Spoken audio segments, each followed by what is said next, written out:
She was 74, strong, independent, and living alone. Every morning, Margaret walked her dog, made her tea, and said she felt just a little off. One day, that off feeling turned into silence. Her right hand slipped, the teacup shattered, and her voice disappeared mid-word.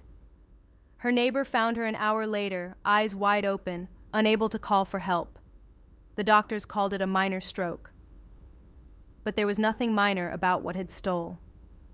Her confidence, her steady walk, her belief that she was safe in her own home. What haunted me most wasn't the stroke itself. It was the moment she whispered, "If only someone had told me what those little signs meant." I'm Dr. Howard Tucker, neurologist and longevity doctor. I've spent over 7 decades studying how the brain ages and how it can still fight back. And joining me is my dear friend and mentor, Dr. Shigaki Hinohara, Japan's legendary physician, who spent more than a century teaching that aging doesn't mean decline, it means adaptation. Today we're exposing the hidden stroke myths, quietly robbing seniors of their independence. Because what's killing so many people over 60 isn't just stroke, it's misinformation. You've heard them all. Strokes strike without warning. Only high blood pressure causes them. Recovery stops after a few months. Once you've had one, it's all downhill. But the truth is far more empowering. The body warns you, the brain adapts, and healing can continue for years if you know where to look. In this episode, we'll reveal how subtle clues like dizziness, numbness, or fatigue are often early alarms, not aging. We'll show you why your brain can rewire itself even in your 80s, and how prevention isn't about fear, but about partnership with your own body. Because what steals independence after 60 isn't a single event. It's the belief that nothing can be done. And once you understand the truth, you'll never see those harmless symptoms the same way again. Stay with us. By the end of this conversation, you won't just understand stroke. You'll understand how to stop it before it stops you. Doctor, this is the one I hear most often. People believe strokes hit like lightning. Sudden, unpredictable, impossible to prepare for. But is that really true? Not at all, Howard. Strokes rarely appear without warning. They announce themselves just very quietly. What makes them so dangerous isn't the lack of warning. It's that the warnings are ignored or misunderstood. So you're saying the body speaks first, but we're not listening. Exactly. The brain sends signals long before a major blockage happens. Subtle weakness in one hand, slurred speech that fades, or brief vision changes that people dismiss as just fatigue. These are not coincidences. They are many strokes. Transient ischemic attacks, and those are essentially practice runs for a full stroke. Right. Yes, they are the brain's dress rehearsals for disaster. According to the American Stroke Association, nearly 1 in 3 people who suffer a full stroke experienced a mini stroke within the previous 90 days. The problem is most seniors shrug it off. They rest, take an aspirin, and wait for it to pass instead of calling their doctor. I've seen the same. They say it went away, so it can't be serious. And that's the myth. If the symptom fades, the danger's gone. When in truth, that fading is the danger. It means a clot formed and cleared, but the conditions that caused it remain. High inflammation, thick blood, or narrowed vessels are still there. The brain simply gave a warning shot. It's like a small tremor before an earthquake. Ignore it and the big one follows. Exactly. The key is awareness. Studies from Tokyo University show that seniors who respond to early stroke signals within 24 hours have a 70% lower risk of permanent disability. Just one day can change the entire outcome. That's remarkable, and it explains why some patients bounce back fully, while others lose mobility for life. The difference often comes down to timing, not luck. Yes, luck is what happens when preparation meets awareness. The myth that strokes come without warning makes people passive. But once seniors know the signs, numbness, drooping, sudden confusion, they take back control. So it's not fate, it's feedback. Beautifully said, the brain doesn't betray you. It's trying to get your attention. And when you listen, you can often stop a stroke before it ever truly begins. Doctor, every chart, every brochure, every waiting room poster says the same thing. High blood pressure causes strokes. And while that's true, I've seen plenty of stroke patients with normal readings. How is that possible? Because blood pressure is only one piece of a very large puzzle. A stroke isn't always about force, it's about flow. Anything that disrupts the smooth movement of blood through the brain can become the trigger. That's powerful. So, it's not just the numbers on a monitor, it's the condition of the blood itself. Exactly. Think of your blood vessels as garden hoses. Even with normal pressure, if the inside of that hose is coated with debris, cholesterol, inflammation, or thickened platelets, flow slows. That turbulence can form a clot that blocks a brain artery without the pressure ever spiking. So, the real danger may not be pressure at all. It's what's happening inside the walls of the vessels. Yes. In fact, studies from the Journal of Neurology, Neurosurgery, and Psychiatry found that up to 25% of ischemic strokes in seniors occur with normal blood pressure. Many are linked to what we call silent inflammation, oxidative stress, chronic dehydration, and high blood sugar levels that quietly damage vessel linings. That makes sense. I remember a patient whose stroke came after a long summer hike. He wasn't hypertensive, but he was severely dehydrated. His blood had literally thickened from fluid loss. That's a perfect example. When we're dehydrated, the blood becomes sluggish. It moves slower, clots easier. Add a little stress or cholesterol plaque, and you have a perfect storm, and then there's sugar. Many seniors believe diabetes only affects the heart, but it's really a vascular disease, isn't it? Completely. Elevated glucose corrodes the delicate lining of the arteries. Over time, those microscopic wounds become sites where clots form. That's why we're seeing more normal pressure strokes in people with well-controlled blood sugar, because control doesn't always mean repair. So blood pressure may be the loudest villain, but it's not the only one. The quiet ones, dehydration, sugar, inflammation, do their damage in silence. Precisely. The goal after 60 isn't just to lower pressure. It's to nourish circulation, drink, move, breathe, and feed the vessels what they need. Omega-3s, antioxidants, and calm. A calm vessel rarely bursts. That redefines as prevention. Instead of casing numbers, we support balance. Yes, stroke prevention isn't just about restraint. It's about restoration. Because a healthy brain doesn't just need lower pressure, it needs peaceful flow. Doctor, this one breaks my heart. I've met so many seniors who were told that after 6 months, whatever recovery they've made is all they'll ever get. That their brain simply stops healing. Is that really true? Not at all, Howard. That myth has stolen more hope than the stroke itself. The brain does not have an expiration date for healing. It simply changes how it heals. In the first few months, recovery is rapid, but after that, progress shifts from visible to subtle, what I call silent rewiring. Silent rewiring. That's beautiful. So even if we can't always see it, the brain's still reorganizing connections behind the scenes. Exactly.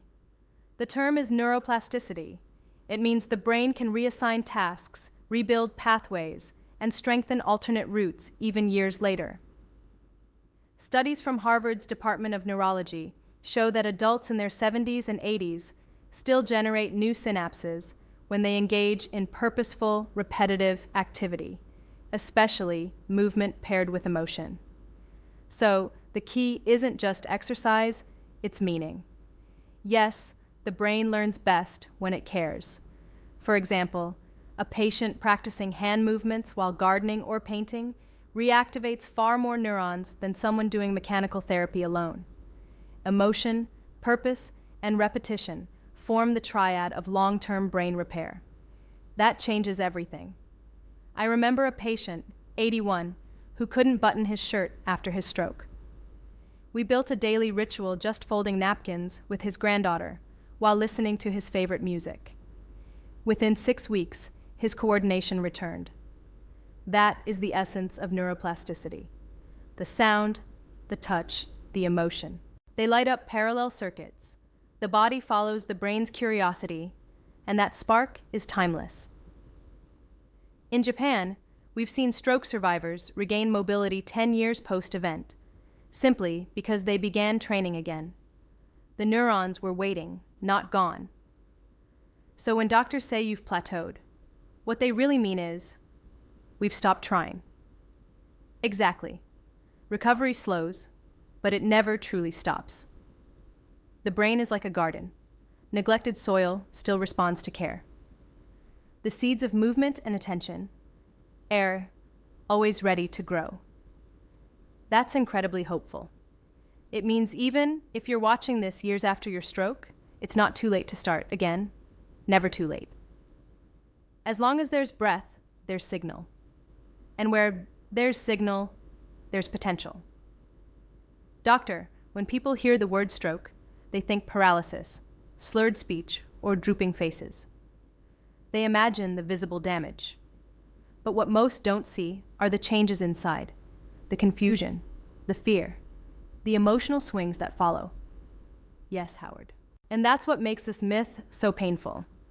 Stroke damage isn't only what you can touch or measure, it's also what you feel. Many seniors recover movement but still wake each morning with anxiety, irritability, or a deep sadness they can't explain. That's the brain healing in silence, almost like invisible bruises. They don't show up on scans, but they're real and heavy. Exactly. The frontal and limbic regions, the parts of the brain that govern mood and decision-making, are often disrupted by even mild strokes. Studies from Kyoto University found that nearly 40% of stroke survivors experience emotional dysregulation or post-stroke depression within the first year. But most aren't screened for it. So, a person might think they're just losing motivation, when in fact, their brain's chemistry has shifted. Yes, and when families don't understand that, they sometimes mistake recovery fatigue for laziness. The truth is, the brain after a stroke is like a circuit board. It can still run, but some wires spark unpredictably. What helps is structure, gentle stimulation, and empathy. I often tell my patients that the emotional brain heals through rhythm, routine, light, and sound. Even listening to familiar music can reawaken dormant circuits. Beautifully said. Music, conversation, even laughter. All of these stimulate neurotransmitters that rebuild emotional balance. A study from the University of Helsinki showed that stroke patients who listened to their favorite music for just 1 hour daily improved memory and mood twice as fast as those who didn't. That's extraordinary. And it's free. No prescription, no side effects, just reconnection. Yes, healing after a stroke isn't only physical rehabilitation, it's emotional rehabilitation. The mind and body must walk together. When joy returns, strength follows. That explains why I've seen patients regain mobility once their mood lifts. It's like the body moves again when the spirit does. Exactly. Hope is neurochemical. It fuels healing. A calm, encouraged brain rebuilds faster than a fearful one. So for anyone listening who feels emotionally lost after a stroke, this isn't weakness. It's wiring. And it can be repaired. Yes, you're not broken. You're rewiring. And that process is the very definition of recovery. Doctor, this final myth might be the most dangerous one yet. The belief that after 60, strokes are simply inevitable. That once you've crossed that line, prevention is out of your hands. Yes, Howard, and nothing could be further from the truth. Age increases risk.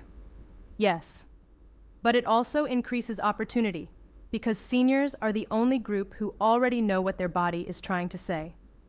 They've lived long enough to recognize its patterns. That awareness is power. I love that. It's not about resisting age. It's about using wisdom to protect the future. Exactly. The science backs it. A 2023 meta-analysis from the Journal of the American Heart Association found that lifestyle-based stroke prevention, things like hydration, light mobility, and balanced sleep, reduces recurrence risk by up to 58%, even in people over 80.58%. That's remarkable. And none of that involves extreme diets or complicated routines. No, it's simple consistency. The blood vessels don't ask for perfection. They ask for rhythm. Regular meals, gentle movement, deep breathing, and hydration create stability. When the blood flows smoothly, the risk plummets. That's soul-refreshing. We've been taught prevention means deprivation. No salt, no fat, no joy. But I tell my patients, good food isn't the enemy, it's the engineer. Beautifully said. Foods rich in potassium, antioxidants, and omega-3 like salmon, avocado, spinach don't just lower pressure, they calm the vessel walls themselves. Even a brisk 10-minute walk after meals improves circulation and glucose balance. And sleep, something seniors often overlook. I read a Harvard review showing that less than 6 hours of sleep a night nearly doubles the risk of stroke recurrence. It's not just rest, it's vascular maintenance. Yes, because deep sleep clears inflammation from the brain. That's the body's built-in cleanup system. When it's neglected, blood thickens, vessels stiffen, and risk climbs silently.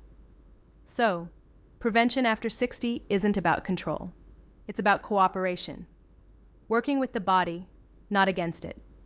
Precisely. Stroke risk isn't destiny. It's dialogue. And the sooner you start listening through hydration, motion, and peace, the longer that dialogue continues. That's such an empowering truth. You're never too old to rewrite your health story. Yes, prevention doesn't end with youth. It begins with wisdom. You know, doctor, after everything we've covered today, I can't stop thinking about Margaret, the woman I mentioned at the start. When I visited her months after her mini stroke, she wasn't just walking again. She was teaching her granddaughter how to bake. Her hand still trembled a little, but her eyes were bright. She said, "I thought my story was over." Turns out it was just a rewrite. That's the perfect way to describe it. And healing after a stroke or even preventing one isn't about undoing time. It's about rewriting the way time expresses itself through you. The brain, the heart, the blood, they all respond to intention. And that's what makes today's conversation so important. Every myth we've challenged wasn't just medical, it was emotional. Strokes come without warning. High blood pressure is the only cause. Recovery stops after 6 months. Damage is only physical. Prevention is out of your control. Each one of those beliefs steals hope before healing can begin. Yes. And when hope leaves, so does motivation. The very chemistry the brain needs to recover. That's why awareness isn't just education, it's medicine. When you understand what's really happening, your body begins to cooperate again. I often tell my patients that age isn't a diagnosis, it's a library. And every page holds lessons your body has learned to survive. Stroke prevention and recovery just mean reading those pages differently with curiosity instead of fear. Exactly. I've treated people well into their 90s who rewired their speech, regained balance, even restored handwriting, all because they refused to accept that healing had a deadline. The moment you start believing again, the brain begins to listen. That's the message I hope every listener carries from this episode. Whether you're recovering from a stroke or trying to prevent one, you're not powerless, you're participating. Yes, and the conversation with your body doesn't end when symptoms fade. It's only beginning. So if you've been told it's too late, remember this. Your brain is still listening, still learning, still waiting for the next signal of hope. Give it that signal today. And tomorrow, when you wake up, thank your mind for another chance to rewire itself. That's how independence is rebuilt. One signal, one belief, one day at a